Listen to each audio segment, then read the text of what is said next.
Very much. बिल्कुल काफी exciting नाम था और हम लोग एक्सपेक्ट नहीं कर रहे थे। कल रात को फिर जब चीजें फाइनल हुई तो वही बाप पार्टी जिसको लेकर तमाम तर सियासत घूमती रही, चेयरमैन पाकिस्तान तहरीक इंसाफ की हुकूमत में, आज पीडीएम की हुकूमत में, उधर से ही बाप पार्टी से ही हमें एक नाम अनवारुल हक काकड़ सामने आता है। लेकिन मैं आपको एक चीज बताता चलूं कि सैनेटर ये बने 2018 में, and he is one of the very fine politicians जो जब भी हमने देखा जिनकी participation towards Balochistan, towards the betterment of Balochistan her level के ऊपर एंडोर्स की गई। A very balanced view person. कभी हमने हमारे अक्सर प्रोग्राम्स में भी रहे हैं, कभी हमने इनको नहीं देखा किसी की तरफ बायस जाते हुए। ऑब्जेक्टिविटी इनकी सबसे बेहतर थी। और यस, ये एक चीज बड़ी इंपॉर्टेंट है कि जो मुक्तदर हल्के थे उनकी तरफ से भी एक इंडोर्समेंट इस साइड पे जरूर थी। वो जिस तरह मैंने पहले बताया वो बाप पार्टी की तरफ ऑलरेडी भी थी, लेकिन इनकी अगर आप इंडिपेंडेंटली इनकी आप एवेल्युएशन करें तो is a very fine person. और मेरे ख्याल में बलूचिस्तान को जो महरूमियां, एक तो उनको लेकर काफी चीजें एंडोर्स होंगी। सेकेंडली जो अब टाइम स्पैन है, बिकॉज अब 3 महीने 90 दिनों में इलेक्शन नहीं हो रहे, अब ऑब्वियसली टाइम स्पैन ज्यादा जा रहा है। IMF आपके साथ है और आपके साथ। अच्छा मंसूर साहब, ये फरमाइएगा, क्योंकि निगरान वजीर आजम के पास इतने इख्तियारात तो नहीं होते कि वो बड़ी तादाद के अंदर महरूमियाँ किसी सूबे की दूर कर पाएंगे, लेकिन मुआशी सूरत हाल को देखते हुए आप इस नॉमिनी को कैसे देखते हैं? क्योंकि ये नज़रिया एक रखा जा रहा था कि पाकिस्तान को एक ऐसे निगरान वजीर आजम की ज़रूरत है जो मुआशी तौर पर तगड़ा हो। जी, मैं वही चीज अर्ज कर रहा था आप लोगों को कि एज अनवारुल हक काकड़ इनकी अंडरस्टैंडिंग टुवर्ड्स इकोनॉमी भी बहुत बेहतर है। मैं इसलिए इस चीज को एंडोर्स कर सकता हूं बिकॉज जब भी हम इनको प्रोग्राम्स में या बलूचिस्तान की इवन बजट्स के ऊपर भी हमारी इनकी डिस्कशन रही है तो ये बड़े ही सॉलिड और कंसोलिडेटेड अपनी चीजों को लेकर चलते रहे हैं।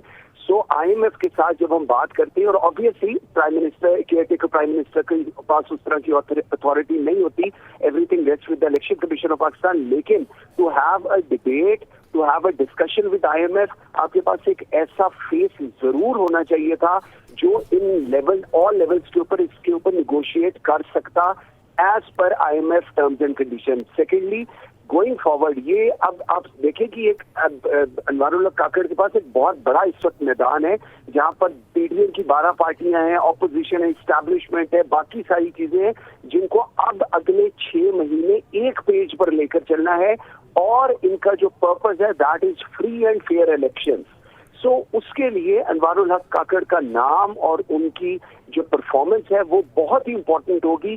ट्रैक रिकॉर्ड अनवारुल हक काकड़ का अनडाउटेडली बहुत अच्छा है, सॉलिड गाय, मैं दोबारा कहूंगा, मैन विद इंटेग्रिटी। लेकिन गोइंग फॉरवर्ड अब हाउ ही विल डिलीवर, और इनके अंदर एक और सबसे बड़ा चैलेंज जो मेरे ख्याल में इनका ओथ उठाने के बाद शुरू हो जाएगा, इनकी काबीना।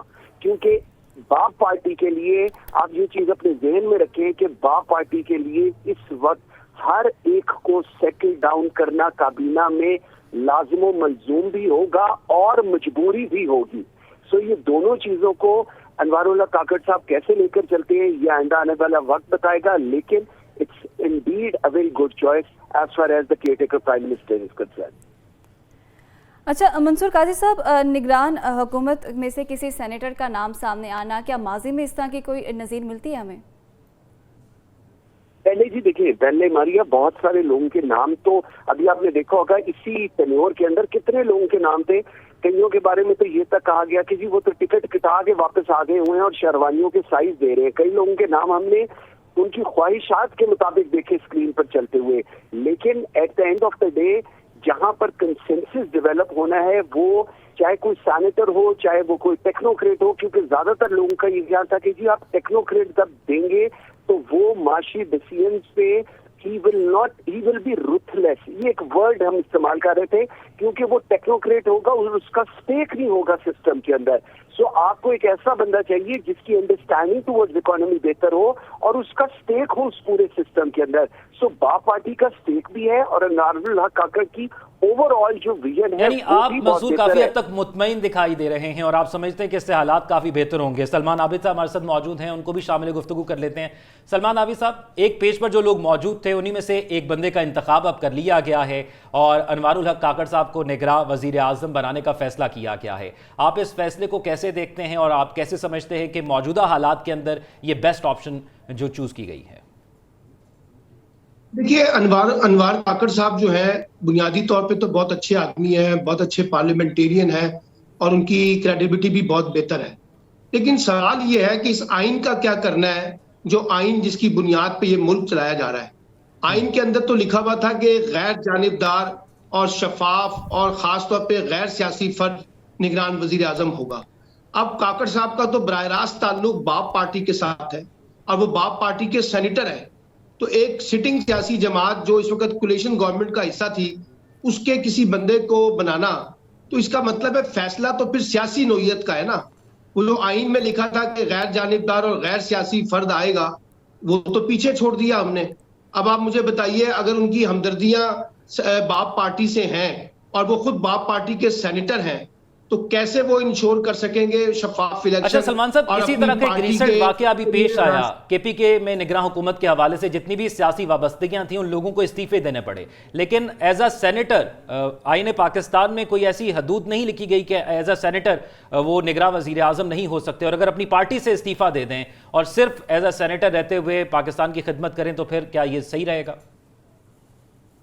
نہیں, آپ آئین تو پہلے پڑھ لیں نا. آئین کیا کہتا ہے؟ آئین یہ کہتا ہے کہ وہ غیر جانبدار اور غیر سیاسی ہوگا اور اس کا تعلق کسی سیاسی جماعت سے اس طرح سے براہ راست نہیں ہونا چاہیے. وہ تو سٹنگ پارٹی کے سینیٹر ہیں. بہرحال اب فیصلہ ہو گیا ہے, حکومت اور اپوزیشن نے فیصلہ کیا ہے, یا یہ فیصلہ کہیں اور سے آیا ہے, فیصلہ تو ہو گیا ہے. اب وہی نگران وزیر اعظم ہوں گے. اب ان کے سامنے کئی طرح کے چیلنجز ہیں.